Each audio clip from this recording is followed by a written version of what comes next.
Hai sahabat pendidik, kita semua sepakat bahwa bullying itu jahat. Tapi pernah tidak kita berada dalam situasi di kelas di mana kita merasa ada yang tidak beres, tapi kita kesulitan, bingung membedakan apa ini biasa-biasa saja atau cuma bercanda? Atau mungkin kita sudah melihat tanda-tandanya, namun kita diam karena merasa itu bukan urusan kita, atau kita takut salah langkah. Padahal saat kita diam, sesungguhnya kita sedang berpihak. Nah, ini adalah beberapa esensi untuk menangani bullying di lingkungan pendidikan. Yang pertama, bullying itu bukan konflik biasa. Dia adalah penyalahgunaan kekuasaan yang berulang dan disengaja.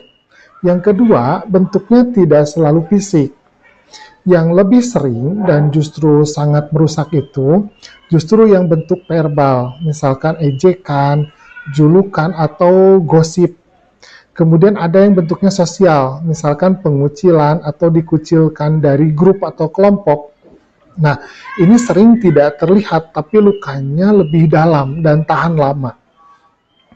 Yang ketiga, dampak bullying bukan hanya untuk korban. Lingkungan yang membiarkan bullying menjadi ruang belajar yang beracun pada akhirnya bagi semua. Saksi yang diam belajar bahwa ketidakadilan itu dibiarkan, dan pelaku belajar bahwa kekerasan ini bisa digunakan tanpa ada konsekuensi. Yang keempat, intervensi cepat dan konsisten adalah kuncinya. Respon kita sebagai pendidik ini harus cepat, jelas, dan konsisten. Pesannya adalah perilaku itu tidak diterima di sini. Nah, proses pendampingan harus melibatkan korban, pelaku, dan saksi untuk memperbaiki harmoni sosial. Yang kelima, pencegahan adalah membangun iklim kelas atau ruang yang positif. Ini bukan program sekali jalan, tapi iklim sehari-hari. Dibangun dengan diskusi tentang empati, norma kelas, kemudian model perilaku, serta sistem pelaporan yang aman dan dipercaya. Nah, inilah titik kritis yang perlu kita pahami bersama. Sahabat pendidik, seringkali sistem pendidikan kita begitu fokus pada pencapaian akademis, hingga kita mengabaikan kurikulum tersembunyi tentang kemanusiaan dan hubungan sosial di ruang kita. Nah, kita sibuk mengejar target materi, sementara dinamika sosial yang merusak justru terjadi di bawah hidung kita.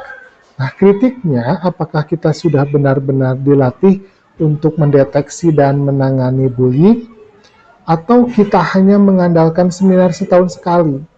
Nah, lebih parah lagi, apakah kita pernah sadar atau tidak memperlakukan siswa di depan umum, yang justru menjadi model perilaku bullying bagi siswa kita yang lainnya justru. Nah, keamanan psikologi siswa adalah prasyarat utama untuk belajar. Tanpanya, semua pelajaran itu akan menjadi sia-sia.